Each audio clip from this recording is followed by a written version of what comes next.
가계부채 1800조 넘어 NH농협은행 오늘부터 대출 중단. 누가 이기나 해보자. 가계부채 증폭에 더 세지는 대출 규제. 대출 증액 되나요? 만기 연장은요? 시중은행 청구 문의세도. 비 쏟아지는데 우산 뺏는 격. 대출 막힌 서민들 비명. 돈 없으면 월세 사세요. 주담대는 중단. 월세는 무이자. 네, 안녕하세요. 김기환TV의 김기환입니다. 정말 긴급한 속보입니다. 메이저 금융권에서 주택담보대출을 중단했습니다. 우선 NH농협이 주택담보대출, 전세자금 대출을 중단한다라고 발표를 했고요. 말로는 11월까지 중단하겠다라고 했는데 연말까지 중단할 가능성이 굉장히 높다라고 합니다. 농협뿐만 그런 게 아니라 이 연쇄 반응으로서 타 금융권에서도 이 흐름을 좀 따라갈 듯한 움직임이 보이는데요. 우선 우리은행에서 전세자금 대출도 9월까지 중단하기로 했습니다. SC제일은행도 주택담보대출 일부 상품을 중단하기로 했습니다. 카카오뱅크도 이 흐름에 맞춰서 신용대출 한도를 축소 검토한다라는 보도자료가 떴습니다.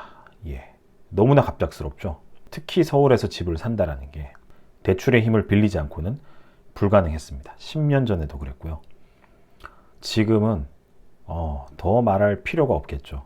근데 이제 현 정권 들어와서 대출 규제가 있으면서 주택 거래량이 굉장히 많이 줄어들었습니다. 내국인들에게는 대출 규제를 해서 9억 원 이하 하는 집에 한해서 집값의 40%, 9억 원 이하의 집값의 40%면 3억 6천이죠. 맥스 3억 6천까지만 땡길 수 있도록 막아놨어요. 그러다 보니 그 사이에 외국인들이 들어와서 우리나라에 있는 집들을 사재기를 하고 있습니다. 그런 상황입니다. 뭐 정치적인 걸 떠나서 우리 같은 개미들, 일반 월급쟁이는 이 상황에서 어떻게 해야 될까요?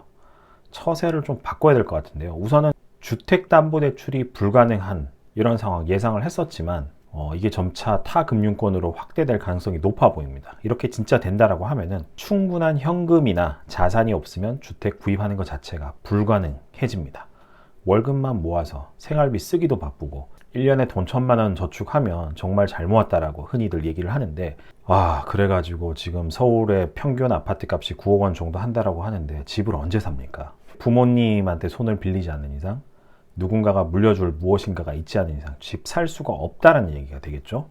더 나아가서는 신용대출 한도도 축소 혹은 폐지 가능성이 제기되고 있습니다. 폐지까지는 제가 볼 때 조금 힘들 것 같고요. 축소가 될 가능성이 높아 보여요. 보통 대기업을 다닌다, 좋은 회사를 다닌다 그러면은 신용대출을 연봉의 2배 정도까지 해줬습니다. 통상적으로.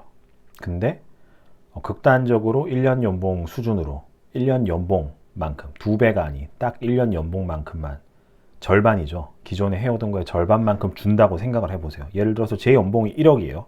그럼 신용대출을 2억 정도까지 받을 수가 있었는데 1억으로 준다. 1억이라는 금액을 제가 땡길 수 있는 게 확 줄어든다. 굉장히 치명적이죠. 그러니까 물려받은 것도 없는데 이렇게 땡길 수 있는 돈도 현저히 없어진다.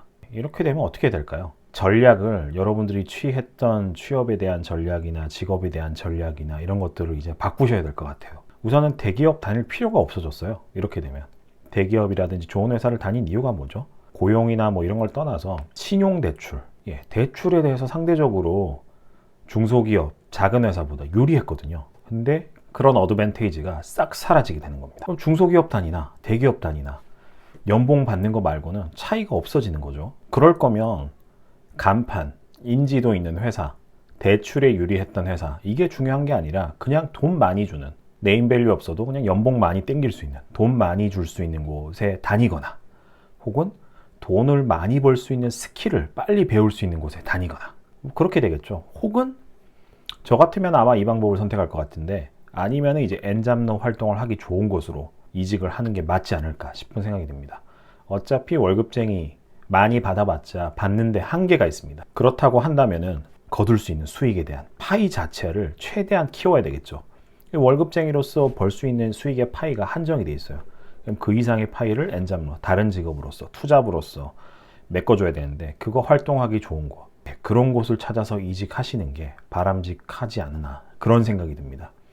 그렇게 생활하시면서 칼퇴를 하시고 퇴근하시고 나서는 뭐 유튜브 활동을 하신다든지 글을 쓰신다든지 책을 파신다든지 강의를 하신다든지 컨텐츠를 만들어서 판매를 하신다든지 아니면 크몬 같은 데서 본인이 가지고 있는 스킬 가지고 스킬 장사를 하고 프리랜서 일을 하신다든지 그렇게 해서 본인의 수익을 극대화하는 방향으로 전환을 하셔야 될 것 같아요.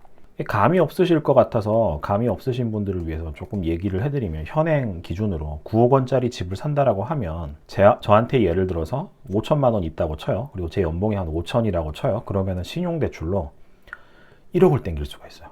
1억을 땡길 수가 있고 그 9억 원 하는 집을 사는데 필요한 자금을 땡기는 데 있어서 40%를 기존에는 은행 대출로서 3억 6천만 원까지 땡길 수가 있습니다. 그러면 5천만 원 가지고 있던 거에다가 신용대출 1억, 주택담보대출 3억 6천, 대출만 4억 6천 해서 5억 1천.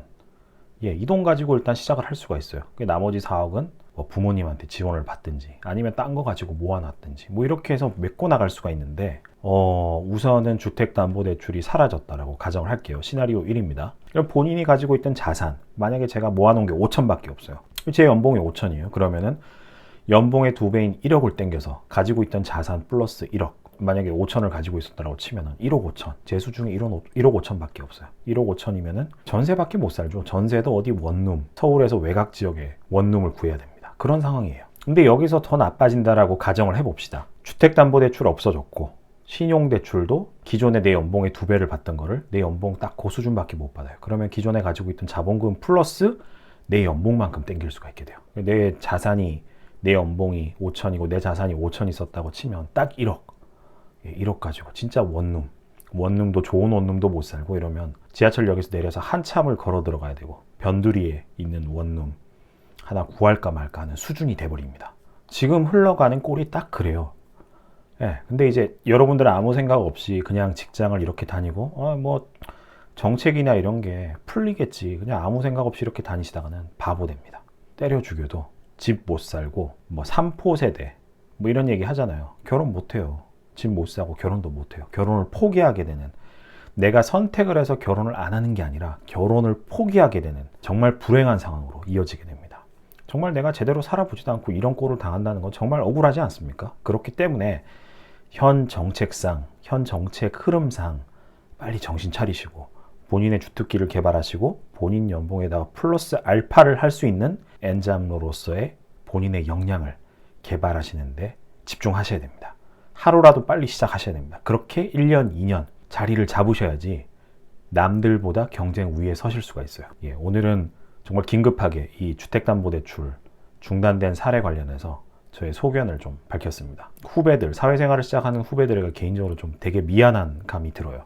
저는 그래도 앞전에 제도들의 혜택을 좀 봐서 대출 받아서 집도 샀었고 집값도 많이 올랐었고 이런 혜택들을 봤었는데 후배들이 이런 혜택을 못 보게 된다고 하니 정말 마음이 한편으로 무겁습니다. 그러나 이제 10년 전에도 그렇고 뭐 20년 전에도 그렇고 이 서울 생활, 서울에서 집 사는 것 자체가 호락호락 하지가 않았어요. 내가 흙수저다. 특히 이러신 분들은 정신 바짝 차리시고 내가 돈을 벌 수 있는 역량을 최대한 발휘하실 수 있는, 최대한 개발하실 수 있는 방향으로 태세 전환을 하시라고 부탁드리고 싶습니다.